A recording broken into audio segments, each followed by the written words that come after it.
할렐루야. 아멘. 오늘 말씀의 제목은 속지 말자입니다.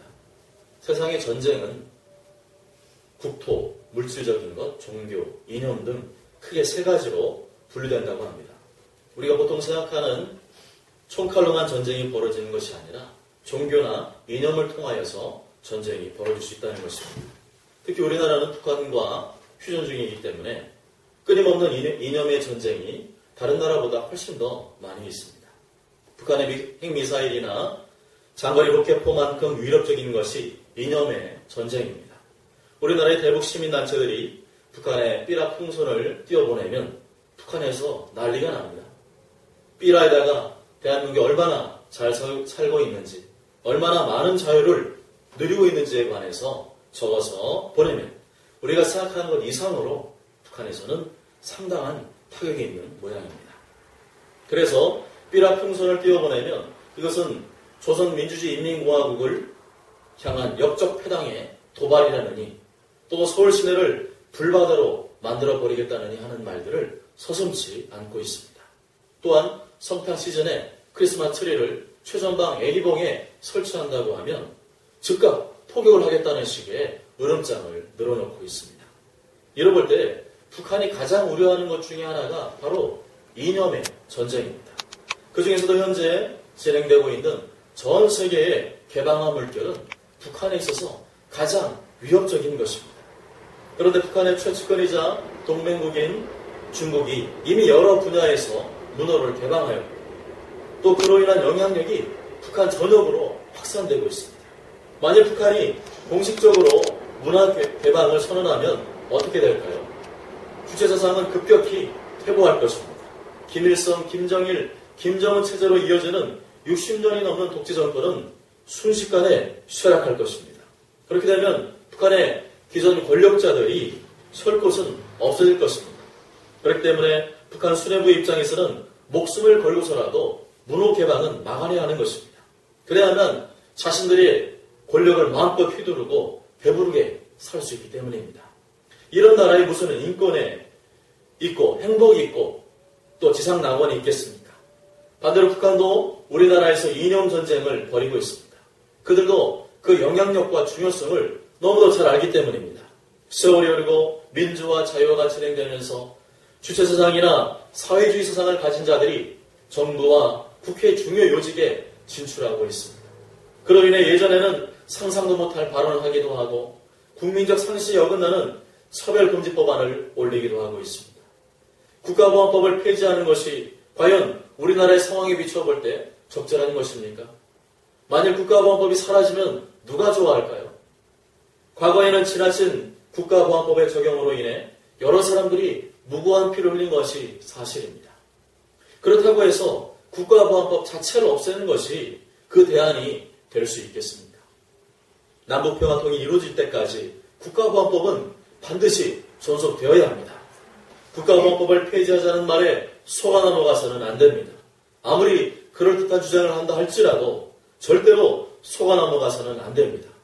북한이 얼마나 우리를 속여왔습니까? 우리나라가 햇볕정책, 금강산 개발, 개성공단 개발 이런 것들을 통해서 얼마나 많은 도움을 주었습니까?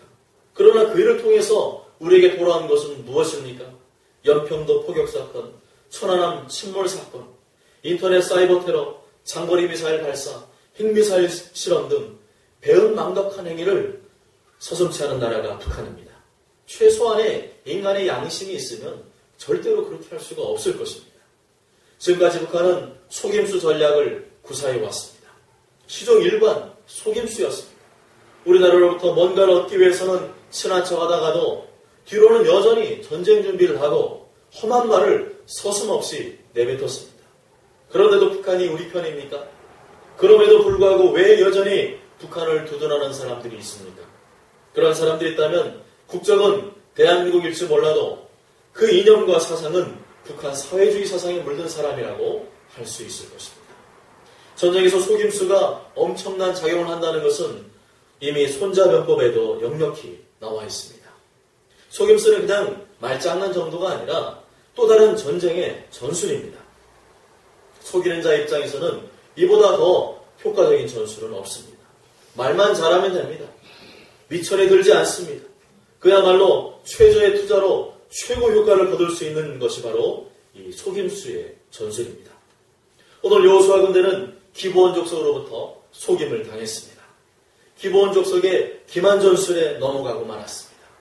그러면 기브온 족속이 어떤 식으로 여호수아 군대를 기만했습니까? 4절부터 6절 말씀을 다 함께 읽어보시겠습니다. 시작. 4절부터 6절 시작.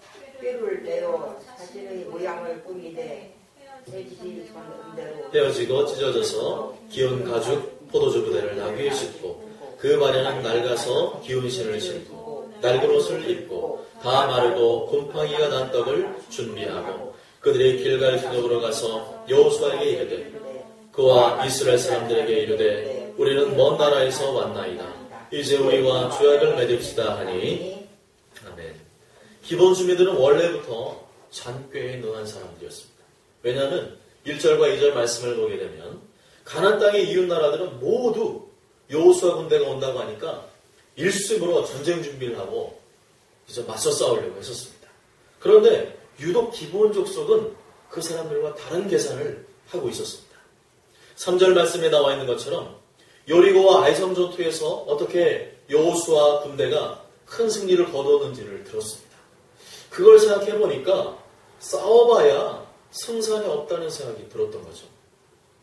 그럴 바에는 차라리 화친 조약을 맺어가지고 우리 목숨을 생명을 건져내자. 그렇게 생각했던 사람들이 바로 기브온 족속입니다. 그래서 그들은 여호수 군대와 화친 조약을 맺기 위해서 일부러 사신, 즉 외교사절단을 파견하였습니다. 그리고 자신들이 가나안 지역에서 왔다 그러면은 죽일 수도 있으니까 가나안 지역이 아니라 저 먼 나라에서 왔다고 보이기 위해서 또 힘없고 연약한 자처럼 보이기 위해서 일부러 남루한 복장과 여러 가지 곰팡이 나는 음식들, 정말 먹을 수 없는 포도주들을 막 갖고 와가지고 우리가 먼 곳에서 왔습니다. 이렇게 속였습니다. 한마디로 동정심을 유발시켜서 그리고 상대방에게 복종하는 자세를 취함으로써 이 모든 협상이 원만하게 진행되려고 가장했던 것입니다. 정말 이 사람들의 겉모양을 보아하니까 그 말이 일리가 있는 듯 했습니다. 그들의 말투도 아주 우리가 생각하는 것보다 애절했을 것입니다. 그들이 하는 모든 제스처가 아주 그죠? 물 흘러가듯이 정말 그런 것처럼 어설프지 않았기 때문에 여호수아 지도자들이 아무리 봐도 정말 그런 것 같다는 그런 마음을 가졌던 것 같습니다. 그런데 그 중에 의문을 제기하는 몇 사람들도 있었습니다. 실제로 보면 이스라엘 사람들이 히윗 사람에게 이르되 너희가 우리 가운데 거주하는 듯하니 우리가 어떻게 너희와 조약을 맺을 수 있으랴 하고 말했습니다. 여기서 히윗 사람이란 기브온 족속의 또 다른 별칭입니다. 또한 기브온 족속은 여호수아 9장과 창세기 3, 4장에 보면 호리 족속 또는 후리 족속이라고 표현을 하고 있습니다. 이렇게 몇몇 이스라엘 사람들은 화친 조약을 맺으러 온 사람들의 얼굴 생김새나 말투를 보니까 먼 나라 사람이 아니라 가까이 있는 기브온 족속인 것 같이 생각했던 것 같습니다. 그렇지만 그들의 생각은 묵살당했습니다. 여호수아 장군에게 반영되지 않았고 다른 방향으로 결정짓게 되었습니다. 3절부터 13절까지 말씀을 쭉 보시면 전부 다 기브온 족속의 기만 전술, 속임수 전술입니다. 행동하는 것이나 말하는 것이나 모든 것이 다 새빨간 거짓이었습니다. 단지 자신들이 원하는 것을 얻기 위한 연기일 뿐이었습니다. 기브온 족속이 살아남기 위해서 여호수아 군대에게 투하한 것 자체는 문제가 되지 않을 수가 있습니다. 그렇지만 여호수 군대를 속인 것은 기만이고 거짓입니다. 거짓말을 해서라도 자신들의 뜻을 관철시키겠다고 하는 하나님의 말씀을 정면으로 거역하는 것이었습니다. 시편 5편 6절에 거짓말하는 자들을 멸망시키리이다. 여호와께서는 피 흘리기를 즐기는 자와 속이는 자를 싫어하시나이다. 잠언 21장 6절에 속이는 말로 재물을 모으는 것은 죽음을 구하는 것이라 곧 불려다니는 안개니라 말씀합니다. 그런데 요아수를 비롯한 족장들은 완전히 속았습니다. 어렵게도 너무 쉽게 속았습니다. 지금은 전쟁 중인데도 불구하고 낯선 사람들에 대해서 너무 쉽게 경계를 허물었습니다. 지금이나 예전이나 사기꾼들의 말속임은 정말 대단한 것 같습니다. 거짓말을 어쩜 그렇게 진짜보다 더 진짜같이 하는지 모르겠습니다. 그것도 실력인 것 같습니다. 작년에 천안에서 열린 전도 세미나에 2번 정도 갔었는데 그때마다 중간에 건강식품을 파는 사람들이 등장을 했습니다. 구령의 열정을 지켜야 될 이 전도 세미나에 왜 그런 사람들이 오는지 이해가 되지 않습니다. 그러니까 사람들이 자꾸 안 오는 것 같습니다. 그 사람들은 분명 교인인 것 같은데 세미나를 협찬한다는 명목으로 광고 시간을 30분 정도 할애받았던 것 같습니다. 그런데 그 사람들의 능란한 말솜씨나 신빙성 있는 동영상 자료들을 보면 저거 먹으면 정말 질병이 떠나가고 앞으로 모든 건강 문제는 신경 쓰지 않아도 될 것 같았습니다. 하지만 그런 약이나 건강식품은 이 세상에 존재하지 않습니다. 그런 것은 없는 줄 알면서도 그 자리에 앉아서 30분만 들으면 혹하게 되는 게 사람입니다. 아마 아무리 들어도 혹하지 않는 사람은 바로 약장수 본인들밖에 없을 것입니다. 나중에 그 건강식품과 관련된 대학이나 연구소에 전화를 걸어보면 어떤 줄 아십니까? 거의 다 그 사람들과는 아무런 상관이 없다는 답변을 듣게 됩니다. 만일 그런 답변을 듣는다면 여러분 마음이 어떻겠습니까? 돈 아까워 죽겠다는 생각과 속았다는 사실에 분노가 치밀어올 것입니다. 나는 정말 믿었는데 상대방은 철저하게 나에게 거짓말을 했다고 생각을 해보십시오. 이거 완전히 사람 바보 만드는 겁니다. 오늘 이스라엘 백성들도 기브온 족속이 자신들을 속였다는 사실을 알게 되자 분노했습니다. 하나님 명령을 따라 진멸해야 될 사람들과 화친 조약을 맺었기 때문입니다. 이제 더 이상 그들을 공격하여 정복할 수가 없게 되었습니다. 도리어 그들을 보호하고 책임지는 입장이 되어버렸습니다. 18절과 19절 말씀 읽어보시겠습니다. 18절 19절 시작. 그러나 회중 족장들이 이스라엘의 하나님 여호와로 그들에게 맹세했기 때문에 이스라엘 자손이 그들을 치지 못한지라. 그러므로 회중이 다 족장들을 원망하니 모든 족장이 온 회중에게 이르되 우리가 이스라엘 하나님 여호와로 그들에게 맹세하였은즉 이제 그들을 건드리지 못하리라. 아멘. 지금 누가 누구에게 원망을 하고 있습니까? 회중들이 족장들을 원망하고 있습니다. 족장들이 잘못된 결정을 내렸기 때문입니다. 잘못된 결정으로 말미암아 이러한 여러 가지 곤경을 당하게 되었습니다. 3절에 기브온 주민들이 여호수아가 여리고와 아이에 행한 일을 듣고 꾀를 내오라고 말씀합니다. 당시 지도자들의 결정은 국가의 결정인데 지도자들의 판단 미스로 말미암아 국가적인 큰 손실을 경험하게 되는 것입니다. 게다가 하나님 앞에서 화친하는 맹세를 했기 때문에 앞으로 기브온 족속을 함부로 쳐서 진멸시킬 수가 없게 되었습니다. 15절에 여호수아가 곧 그들과 화친하여 그들을 살리리라는 조약을 맺고 회중 족장들이 그들에게 맹세하였더라 말씀합니다. 지도자는 신중해야 합니다. 몇 명이 안 되는 작은 단체이든 수천 명이 되는 큰 단체이든 지도자는 신중해야 합니다. 앞뒤 좌우를 잘 살피고 신중히 결정해야 합니다. 디모데후서 4장 5절에 그러나 너는 모든 일에 신중하여 고난을 받으며 전도자 일을 하며 내 직무를 다하라. 디도서 1장 8절에 오직 나그네를 대접하며 선행을 좋아하며 신중하며 의로우며 거룩하며 절제하며라고 말씀합니다. 디모데 전후서와 디도서는 교회를 책임지는 감독, 목회자의 자격과 자세에 대해서 언급하는 목회 서신입니다. 사도 바울은 지도자의 자질 중에서 신중함을 자주 언급하고 있습니다. 지도자의 결정은 한 조직과 단체의 방향을 결정짓는 매우 중요한 일이기 때문입니다. 요한계시록에 보면 예수님께서 사도 요한에게 7교회에게 편지를 보내라 하시는 말씀이 나옵니다. 계시록 1장 11절에 내가 보는 것을 두루마리에 써서 에베소, 서머나, 버가모, 두아디라, 사데, 빌라델비아, 라오디게아 등 7교회에 보내라 말씀합니다. 그리고 이 편지들의 서문을 보면 에베소 교회 사자에게 편지하라, 서머나 교회 사자에게 편지하라, 버가모 교회 사자에게 편지하라, 두아디라 교회 사자에게 편지하라, 사대 교회 사자에게 편지하라, 빌라델비아 교회 사자에게 편지하라, 라오디게 교회의 사자에게 편지하라 말씀합니다. 예수님께서 7교회 편지를 보내라 하시면서 그 책임 추궁을 각 교회의 사자, 곧 교회 목회자에게 하고 계시는 것입니다. 예수님께서는 각 교회 목회자들을 교회 대표로 인정하실 뿐만 아니라 동시에 그 책임이 목회자에게 있음을 가리키는 것입니다. 그만큼 지도자 역할과 결정은 조직의 단체의 미래를 좌우한다고 해도 과언이 아닐 것입니다. 오늘 본문에서도 이스라엘 지도자들이 잘못된 결정을 하는 바람에 겪지 않아도 될 어려움을 겪게 되었습니다.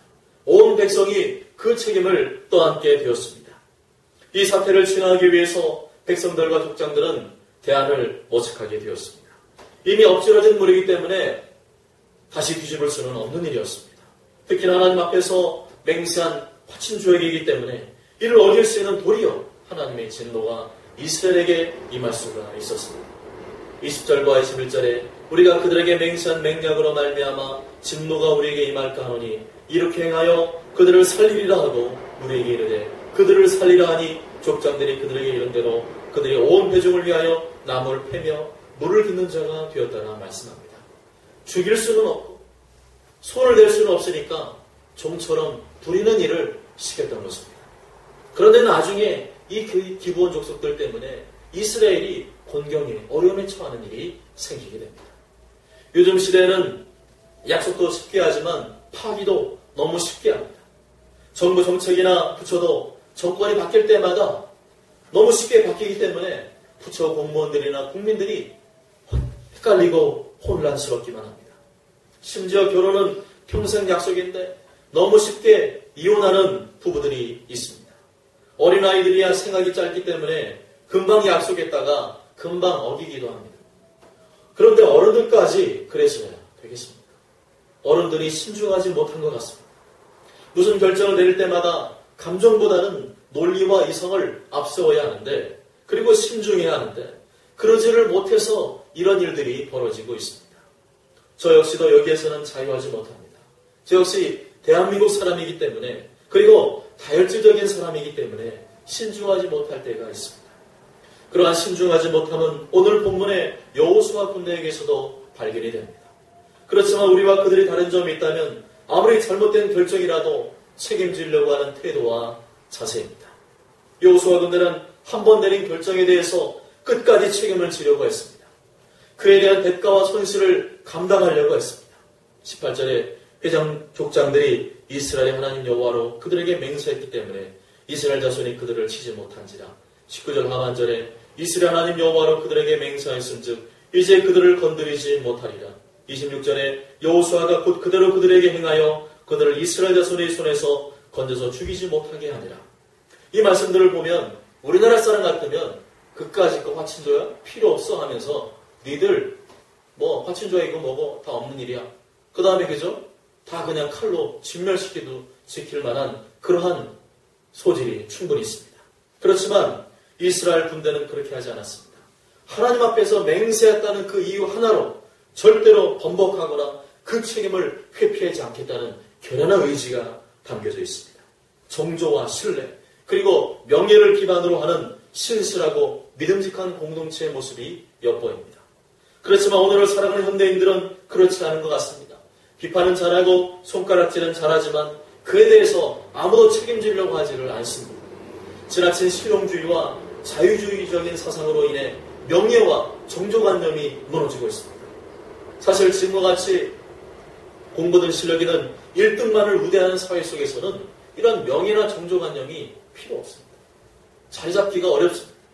비록 1등은 아니더라도 자신이 속한 분야에서 책임을 다하는 사람, 최선을 다하는 사람이 존중받는 사회가 될 때 명예로 살고 또 이러한 여러 가지 정조관념도 살아날 수가 있는 것입니다. 우리나라만큼 재판과 소송이 많은 것도 없는 것 같습니다. 그 이유가 무엇일까요? 원래 합의한 사항을 서로가 잘 지키지 않기 때문입니다. 도장 찍고 악수하고 기념촬영까지 막 했으면서도 나에게 불리해지면 약속을 금방 파괴하는 일들이 너무나 비일비재합니다. 그러나 여호수아 군대는 비록 잘못된 결정이었지만 끝까지 그에 대해서 책임을 지려고 하였습니다.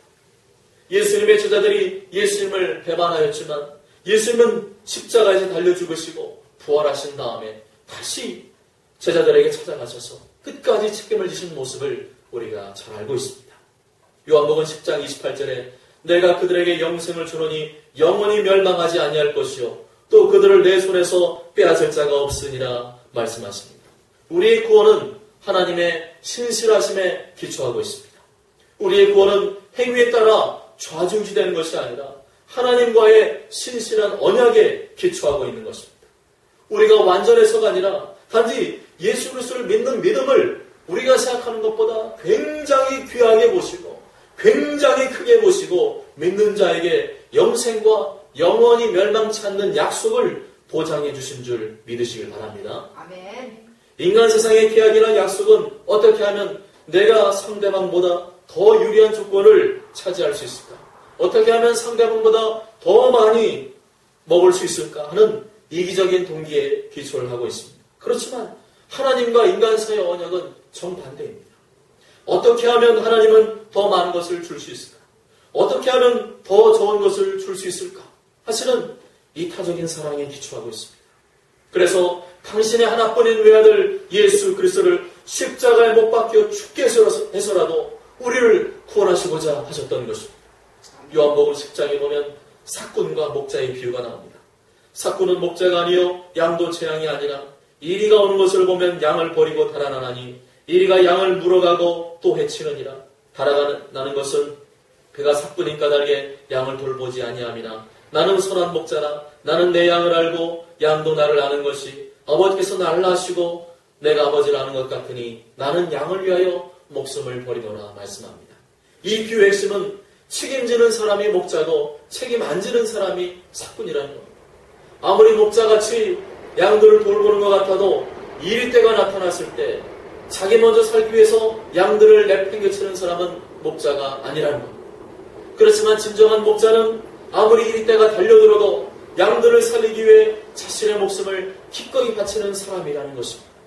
우리 예수님은 당신의 양들을 구원하시기 위해서 영원한 생명을 주시기 위해서 이리 때 같은 사람들로부터 온갖 고난과 모욕을 받으시면서도 끝까지 십자가에서 자신의 목숨을 내어주신 줄 믿습니다. 아멘. 사랑하는 여러분, 우리는 불완전한 존재이기 때문에 언제나 완벽한 결정을 내릴 수는 없습니다.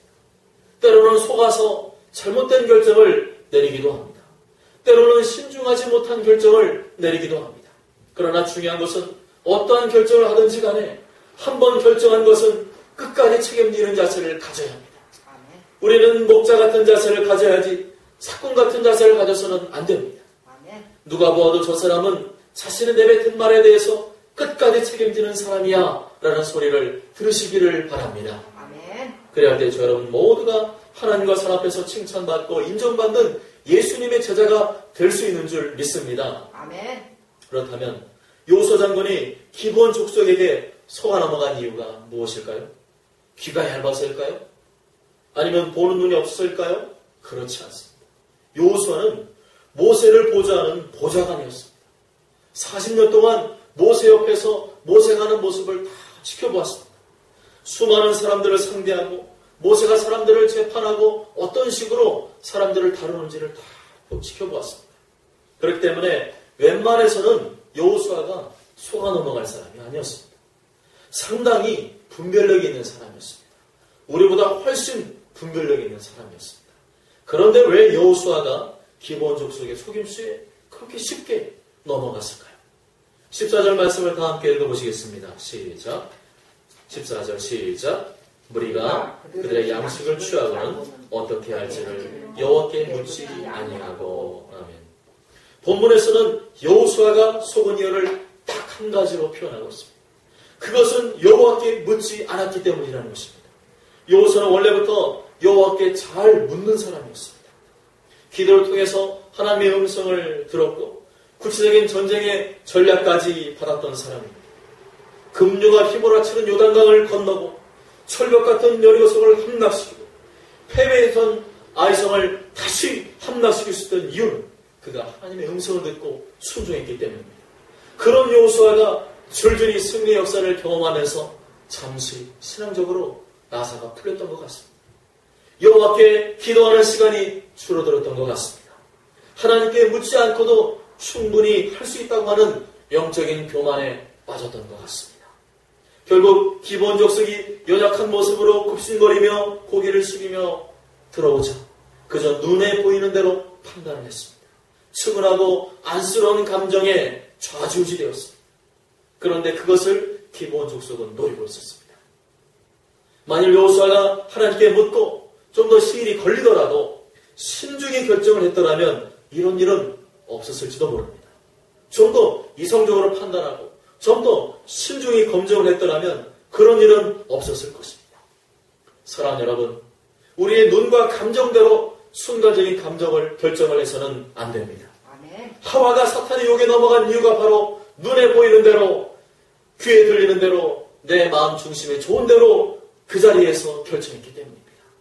한번 결정 내리는 것은 쉽지만 그 뒤에 따르는 책임은 생각보다 훨씬 무겁다는 사실을 기억해야 합니다. 아담과 하와의 순간적인 범죄로 말미암아 온 인류가 타락하게 되었음을 기억해야 합니다. 그러면 우리는 사람의 겉모양이나 말솜씨만 보고 판단해서는 안 됩니다. 우리에게 잘해준다고 해서 무조건 좋은 사람이라고 판단해서도 안 됩니다. 나를 잘 모르는 사람이 너무 친절하게 대해주고 잘해준다면 일단 적절한 거리를 유지해야 됩니다. 그리고 하나님 앞에 엎드려야 됩니다. 하나님께 물어야 됩니다. 하나님께서 내 마음속에 말씀하시고 확신을 줄 때까지 결정을 유보하고 기다려야 합니다. 모쪼록 저와 여러분 모두가 무슨 일을 결정하실 때마다 하나님께 충분히 묻고 그 응답을 기다리심으로 말미암아 속임당하는 일이 없이 늘 최선의 결정을 할 수 있게 되시기를 주님의 이름으로 간절히 축복합니다.